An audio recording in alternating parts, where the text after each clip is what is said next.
Assalamualaikum warahmatullahi wabarakatuh. Apa kabar semuanya? Kembali lagi bertemu dengan saya. Selamat siang dari Kanada. Hari ini tanggal 11 Agustus. Saya kali ini akan sharing informasi mengenai eh, proses untuk apply kerjaan di bidang kesehatan atau bagi Anda yang ingin bekerja menjadi tenaga profesional di bidang kesehatan di provinsi tempat saya tinggal adalah British Columbia di Kanada. Ini adalah website resminya khusus untuk registry. Registry artinya begitu Anda sudah punya diploma kesehatan, misalnya Anda sudah S1 dari Indonesia dan mau datang ke Kanada, bagaimana proses untuk apply kerjaan menjadi nurse atau tenaga kesehatan di provinsi kami. Nah, nanti linknya saya kasih, tolong dibaca sedetail mungkin, jangan nanya karena informasinya sudah ada semuanya. Kami dibiasakan di sini di Kanada selalu membaca website dan mengerti serta mengolah informasi itu dengan sejelas-jelasnya, sehingga kami mengerti bahwa apapun yang ada di website itu adalah informasi dasar yang harus dimengerti bagi setiap profesional yang mau bekerja di bidang apapun. Saya minta Anda juga harus melakukan hal yang sama kalau ingin datang ke Kanada. Biasakan membaca website resmi detailnya, ya. Nah, ini saya akan fokus karena ada beberapa program, apakah Anda lulusan dari Kanada atau Anda lulusan dari luar, yaitu misalnya dari Indonesia. Kalau kita masuk ke bagian yang ke sini, ini adalah untuk internationally educated healthcare professional. Jadi Anda dari luar Kanada, ya. Coba kita masuk ke sini, masuk ke dalam application requirement, ya. Oke, ini persyaratannya. Internationally Educated Healthcare Professional. Kalau Anda lulus dari luar Kanada, maka Anda harus membaca notification Internationally Education Applicant ini, membaca assessment-nya, dan kemudian submit online application. Again, you have to read everything. Anda harus punya bukti bahwa Anda lulus dari Indonesia.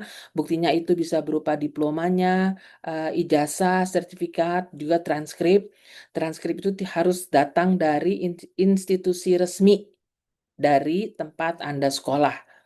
Kemudian Anda juga harus punya proof of English test score.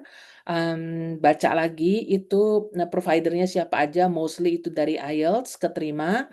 Kemudian juga yang paling penting adalah ini. Kalau Anda lulusan dari luar, apakah Anda bisa apply sebagai tenaga kesehatan di Kanada?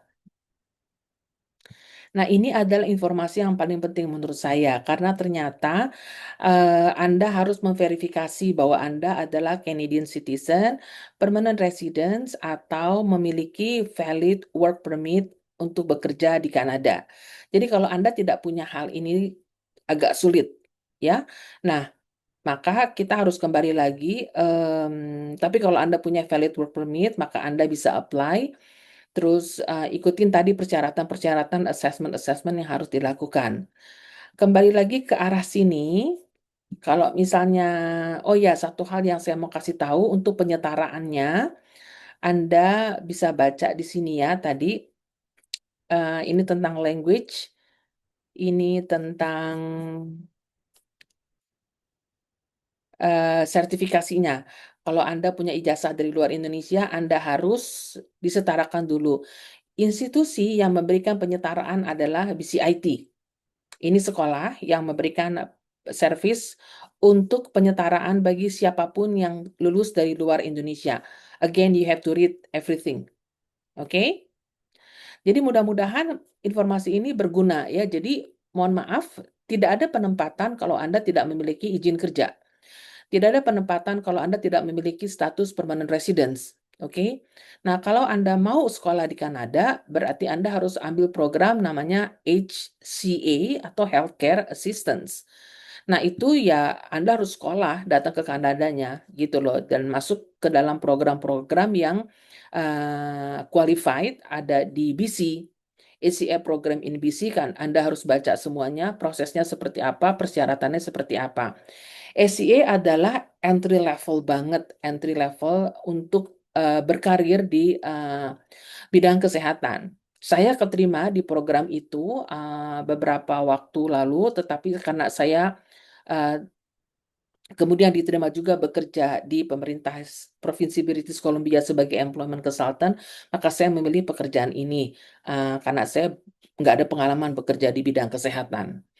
Jadi mudah-mudahan ini informasinya berguna. Linknya akan saya kasih. Again, you have to read all the informations based on this official resmi atau official website dari BC untuk BC Care Aid or Community Healthcare or Health Worker Registry.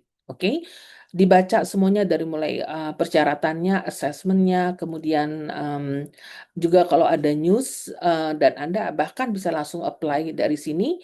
Intinya ya pada dasarnya kalau mau apply harus bacalah requirement-nya ya. Semoga bermanfaat. Mudah-mudahan saya ada topik lain yang bisa saya upload. Sampai ketemu. Insya Allah ini semua bisa memberikan informasi terlengkap, terkini, yang khusus resmi dari pemerintah British Columbia, Kanada. Sampai jumpa. Assalamualaikum warahmatullahi wabarakatuh.